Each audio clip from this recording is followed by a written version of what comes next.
Congratulations, you've already come a long way, and we're just getting started. You've created your idea to market blueprint, you know what type of experience product you're going to create, and when you're going to create it. You have your revenue goals and your price point, and you know how many products you need to sell to hit your goals. While we aren't officially beginning to market your product until week 7 to 9 of the program, there are 2 casual marketing campaigns that I recommend you start right out of the gate, so you can validate your idea, get valuable market feedback, and gain momentum. In this training, you'll learn the Chatterbox campaign, and in the next training, you'll discover the Give Them What They Want campaign. Both campaigns are designed to help you get the critical feedback you need to validate your product idea and iterate your way to awesome. If you don't have a product yet, I recommend completing the Niche Down Profits Up bonus module in the Overachiever track before continuing with this training. Now, if you have completed that bonus module and still don't have a clear idea, no worries. This campaign can also help you turn a ballpark idea into a clear and specific one. Because the truth is that you can never know with 100% clarity what people want if you don't ask them. You're operating on your best guess, and when it comes to product creation, your best guess is simply not enough. It's not enough to post things on the EPM Facebook group or get my feedback or the feedback of your coaches, because we're not necessarily your target market. You need to be in conversation with the people you want to help as soon as possible and as often as possible. Now, I know it's tempting to hide out and try to make your perfect product before talking to anyone. It can feel scary and a little vulnerable to get in a conversation for a number of reasons. First of all, it makes your idea real. When it's all just in your head, it's real, but it's not real, if you know what I mean. It's like having an imaginary friend that only you can see. And remember your rockets! Of course, it runs on song power. That's right, your theme song. Who's your friend who likes to play? Bing bong, bing bong. His rocket makes you yell hooray. Bing bong, bing bong. What exactly are you supposed to be? Once you start talking to people about what you're working on, you're essentially telling the world, I'm doing this, and then it becomes harder to wiggle out of the commitment that you've made to yourself. As humans, we've got it backwards. We're much more likely to break commitments to ourselves than we are to break commitments to others. When the truth is that your most important relationship in the world is the relationship you have with you. So it's powerful accountability to start talking about your ideas as soon as possible and as often as possible. Because you get to leverage core experience number 8, community, to help you stay accountable to yourself. Now, the other reason people shy away from talking about what they're up to is because they're not 100% clear about what they're doing, and they want to get the idea just right before they share it. Not too hot, not too cold, but just right. Now, that sounds great in theory, but from my experience, it's impossible to get your idea just right before you talk about it, because it's the process of talking about it that gives you the input you need to get it just right. That's what I call the iterate your way to awesome cycle. You have an idea, you take action on that idea, and that brings you clarity, which gives you momentum, which allows you to fine-tune and redefine that idea into an even better idea so you can take more action, get more clarity, get more momentum, and iterate your way to awesome. During this program, you're going to be doing laps on that iterate your way to awesome cycle. I want you to break a sweat. And the first step to iterating your way to awesome is action. In the best form of action right now, it's talking to your prospective customers, because that will give you more clarity than almost anything else you can do. As they say, in the beginning there was the Word. You literally speak things into being. The next reason people hesitate to talk about their ideas is that they're concerned someone may steal their idea. But here's the thing, ideas are a dime a dozen. There are 7.6 billion people on planet Earth, and the average person has about 20,000 thoughts per day. And let's say they have just one idea per year that's worth implementing. That's a lot of ideas. Ideas alone have little value. It's the implementation that creates value. Otherwise, you're just talking about Bing Bong, your imaginary friend. And as awesome as Bing Bong is, he doesn't have a lasting place in this world. Your rocket! Yeah, I stashed it in there for safekeeping, and now I'm all set to take Riley to the moon. Oh, I'm sorry. Great. One thing I've observed is that people who are the most obsessed and protective of their ideas, the people who ask you to sign an NDA before showing you something, are the least likely to turn that idea into something valuable. I believe that's because they're missing out on the feedback and input that turns a good idea into a great reality. No matter how good your idea is now, it's going to change a lot in the implementation, and that's a good thing. That's where the real magic happens. Now, there's one final reason people hesitate to talk about their ideas, and this one's a little bit sensitive for a lot of people. We're afraid of what someone else may think. And sometimes the more we care about something, the more hesitant we become. That's natural. As humans, we don't want to be judged, rejected, or ridiculed, especially around what feels like our most important work. But here's the thing. You are not your ideas. Your business and your product is not you. So your self-worth doesn't need to depend on what people think about your ideas, your business, and your product. You are inherently worthy. This process isn't about being right or wrong or coming to the table with the best ideas. It's about surrendering to the process, allowing your ideas to shift, change, and evolve into something even better than you can imagine right now, so you can create the best possible product, not just for you, but for your customers, the people that you're here to serve. When you make the shift from selling your expertise to creating experienced products, you're also making the shift from creating products that are about you to creating products that are designed to get someone else across the finish line from mission to mission accomplished. And the best way to do that is to co-create your product with your customers, to refine your idea and the implementation of that idea in direct collaboration with your customers. This has the added benefit of taking the pressure off needing to feel like the guru on top of the mountain with all the ideas, to simply being in conversation with your customers about how you can provide the most value. Rather than assuming you know what they want and need, ask them, and they'll love you for it. When you talk to people early on in your product creation process, they become invested in what you're doing and are more likely to buy later on. You may even get your first students, customers, and clients without really trying. But at this point in the program, we're not trying to get customers yet. We're simply getting feedback. The Chatterbox campaign is about staying open to all the encounters that happen in your everyday life, as well as putting yourself in situations and communities, or even creating situations and communities where you're likely to find your ideal customers. I invite you to stay open and curious as to what can happen when you start sharing what you're working on with real people, whether that's in person, on the phone, on social media, or by email. Whether that's on a plane or in the grocery store, a lot can happen.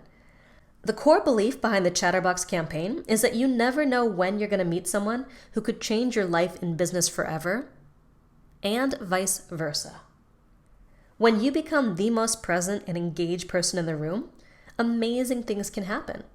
Always show up fully in every interaction and always take the question, "So what do you do?" seriously. That's why the tagline for the Chatterbox campaign is simply show up and sell. In other words, simply show up and share what you're working on with as much clarity as you have right now, even if it's not a lot, and all the enthusiasm you can muster. My mentor, Brendan Burchard, says, there are only two ways to change your life. Either someone new comes into your world, or something new comes out of you. We'll be spending a lot of time in EPM bringing something new out of you. I also invite you to spend an equal amount of time and energy bringing new people into your world to experience it.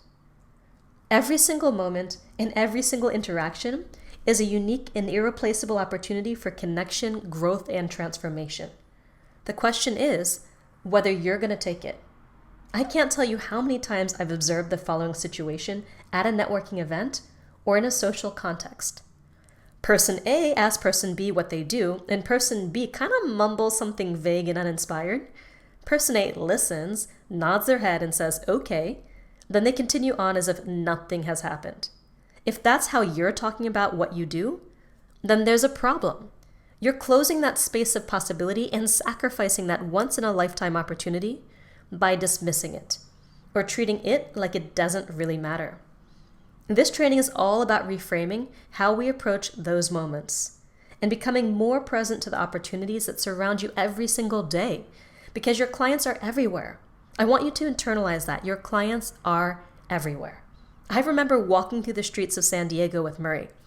We stopped to peer into the new library that was just about to open and started chatting with the security guard.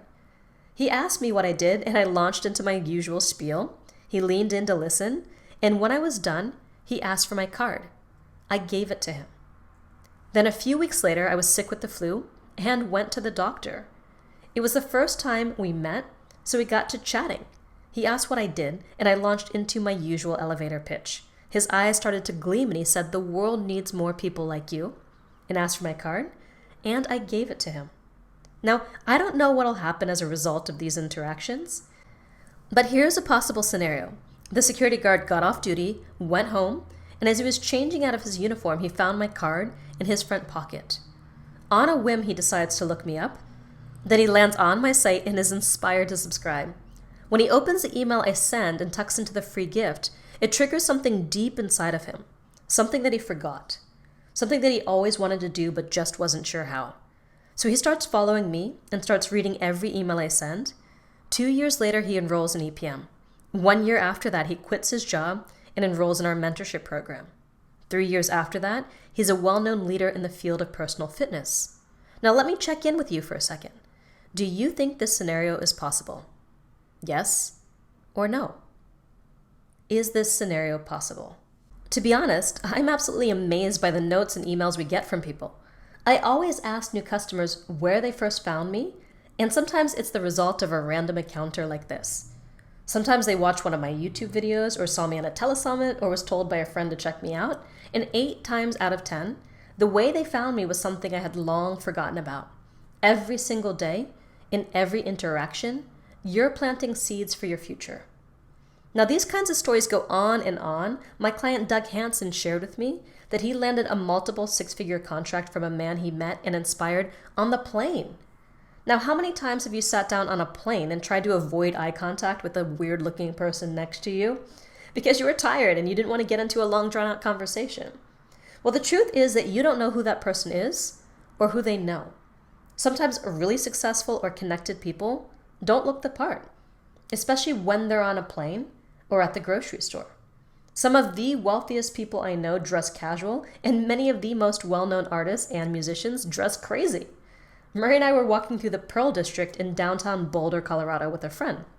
And he said, everybody here looks like a bum, but half of them are hedge fund babies worth millions.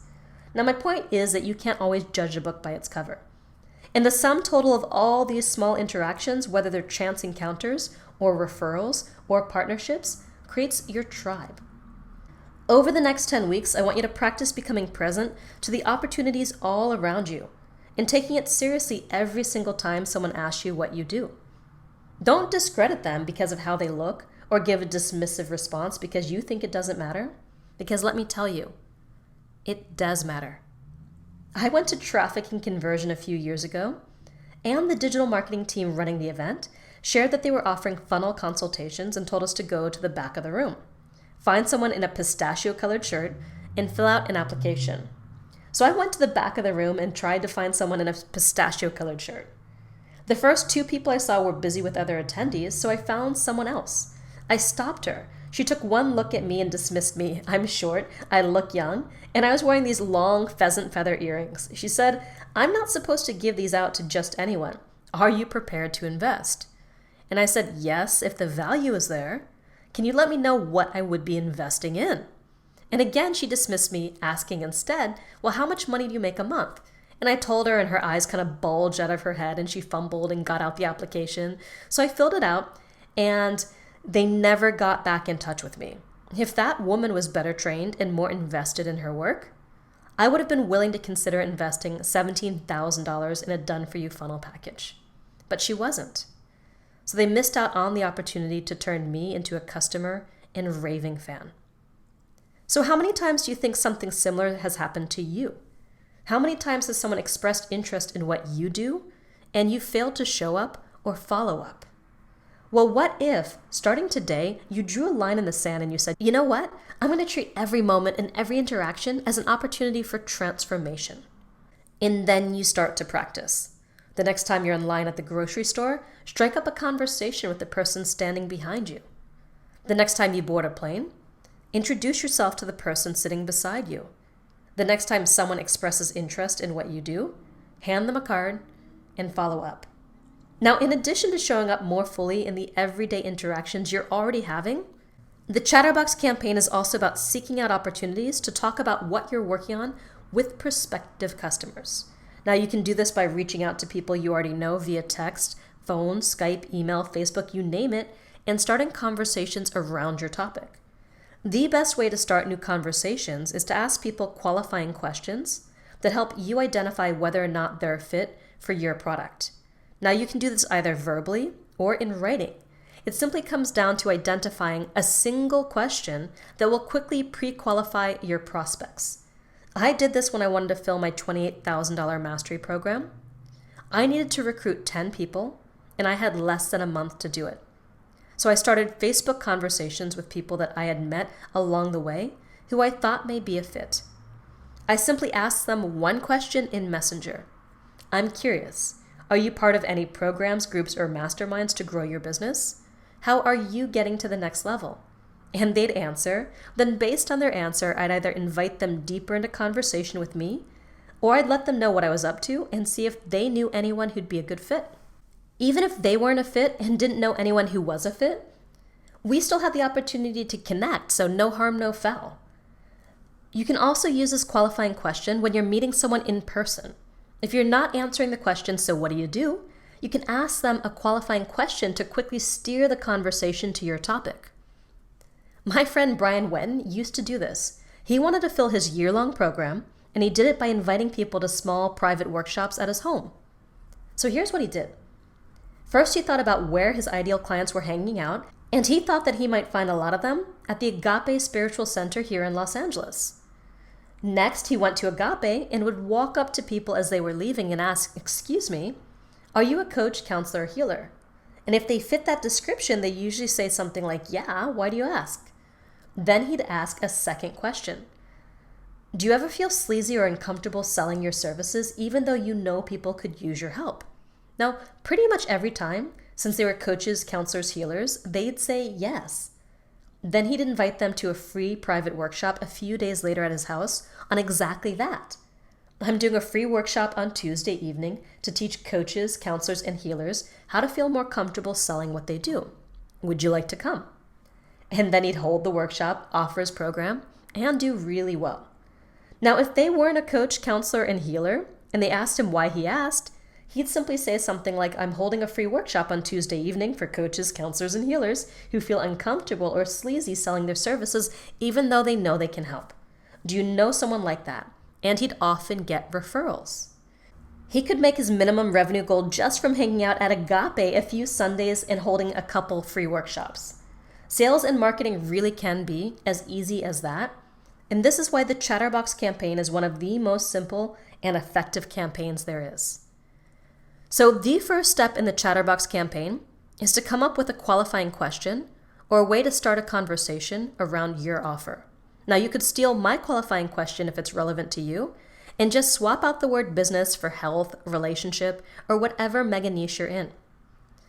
I'm curious, are you a part of any programs, groups, or masterminds to grow your business? How are you getting to the next level? Or if you're offering one-on-one coaching or consulting, you could say something like this. I'm curious, are you working with a coach? How are you getting to the next level? Or do something more specific like my friend Ed Dale. He asks a series of 2 questions. If he doesn't always know someone's an entrepreneur, he asks, "Are you an entrepreneur?" If he already knows they're an entrepreneur or when they say yes to the first question, he asks the next. Are you just getting started or do you already have a business? Now, he asks this because he specializes in helping people make their first dollar online. And this question allows him to quickly pre-qualify whether or not the person's a fit. Now, if you're in a softer mega niche, such as relationships or personal development, you could start a conversation more like my friend Gabrielle Sundry does. She's a master networker and great at building rapport, so she asks, "What are you most excited about?" Or if it's true for you, "What do you feel burdened by?" And then she follows that up with this question. "What's the non-linear leap you want to make?" Now, what's fun about this approach is she gets people talking about something positive first before going into the more specific questions. Another starter question you could ask is, what do you love about life? Of course, you can always substitute the word life with your mega niche, and then follow that up with a more specific qualifying question such as, if you could change one thing about your life, your relationship, your health, what would it be? Now, you ask these questions in person, via text, on Facebook Messenger, and it feels like a natural flow of conversation. You could also send a personal email to someone. For example, my friend Jessica Geis sends an email with the subject line, something cool. Then she follows that up with a super short conversation starter message. I've got something really cool that I'm doing that I think you might be interested in. Got 10 minutes to talk? Then once she gets on the phone with them, she asks a couple questions first, and she lets them know that she wants to make sure it's relevant to them before talking about it. Then she says, I'm looking for 10 people like XYZ, or I'm looking for 10 people that are struggling with XYZ. Do you know anyone? And sometimes they're like, yeah, I'm interested. Or, you should talk to my friend Larry. It really is as simple as that. All it takes is coming up with the right qualifying question and using it. Now, step number 2 of the Chatterbox campaign is to make a list of 100 prospects and reach out to about 10 prospects per week for the next 10 weeks with your qualifying question or conversation starter message. Try to come up with as many names as you can, and I promise you that you know a lot more people than you even realize. Now, you can search through your address book or Facebook friends to jog your memory and create your list. Now, if you genuinely can't come up with 100 prospects, that's okay. This is where you get to do what my friend Brian did. Put yourself in situations where your ideal clients are hanging out, whether that's in person or online. If you live in a rural area where you don't have access to your ideal clients, you can always search for Facebook groups or LinkedIn groups. You want to think outside the box here. My client Melissa Seaman is a shaman who supports Silicon Valley executives to open up their innovation channel so they can create on demand. Now you may ask yourself, where does that kind of customer hang out? Melissa's answer? They send their kids to Waldorf schools and they do ayahuasca journeys or Burning Man decompression parties on the weekend. Now I can guarantee you that no matter who your customer is, you can find them as long as you've chosen a product idea that passes all 7 criteria of the profitable niche checklist in niche down, profits up. You just have to think outside the box.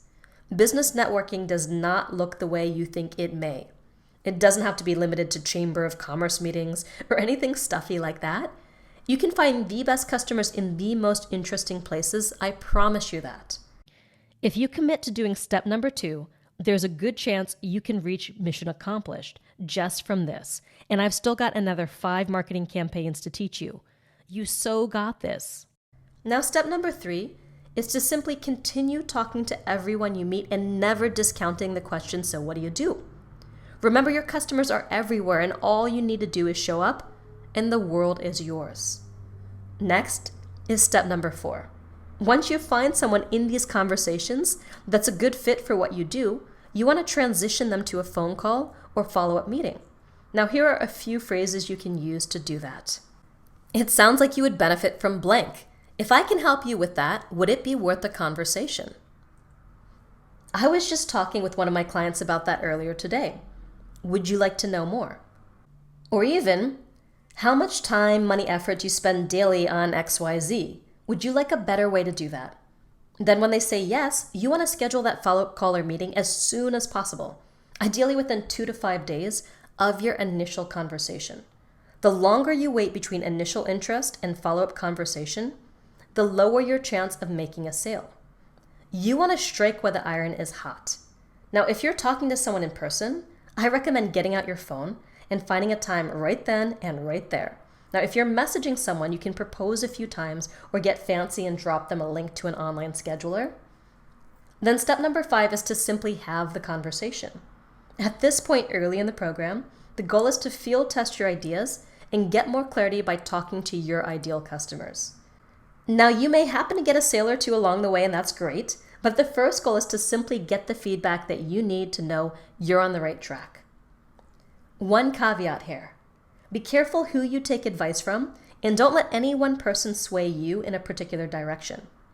The reason why I want you to be in touch with up to 10 people a week for the next 10 weeks is so you can start to tune into the patterns. What's the common feedback that you're hearing over and over again?